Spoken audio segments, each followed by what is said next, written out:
നമ്മൾ നിർബന്ധമായും വായിച്ചിരിക്കേണ്ട കുറച്ച് പുസ്തകങ്ങൾ ഏതൊക്കെയാണ്? ജീവിതത്തിൽ നിർബന്ധമായും വായിച്ചിരിക്കേണ്ട പുസ്തകങ്ങളെന്ന് എനിക്ക് തോന്നിയത് 4 പുസ്തകങ്ങളാണെന്ന് തോന്നുന്നു. 4-മത്തത് ഇക്കിഗായ് എന്ന പുസ്തകമാണ്. 3-മത്തത് റിച്ച് ഡാഡ് പൂർ ഡാഡാണ്. 2-മത്തത് അൽക്കെമിസ്റ്റ് എന്ന നോവലാണ്. 1-മത്തത് ഖുർആനാണ്.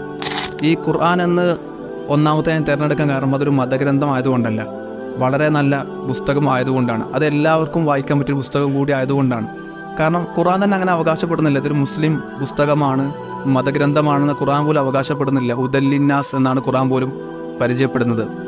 എല്ലാവർക്കും വായിച്ചിരിക്കേണ്ട മികച്ചൊരു സാഹിത്യ സൃഷ്ടി കൂടിയാണ് ഖുർആൻ എന്ന് എനിക്ക് തോന്നിയിട്ടുണ്ട്. കാരണം ഖുർആൻ ഇറങ്ങുന്നത് തന്നെ സാഹിത്യത്തിൽ വളരെ പീക്കിൽ നിൽക്കുന്ന ഒരു സമൂഹത്തിലേക്കാണ് അത് ഇറങ്ങുന്നത്. ഖുർആൻ്റെ ആദ്യത്തെ വെല്ലുവിളി തന്നെ ഇതിനേക്കാൾ മികച്ച സാഹിത്യ സൃഷ്ടി നിങ്ങൾ കൊണ്ടുവരികയാണെങ്കിൽ എന്നാണ് ഖുർആൻ വെല്ലുവിളിച്ചത് പോലും.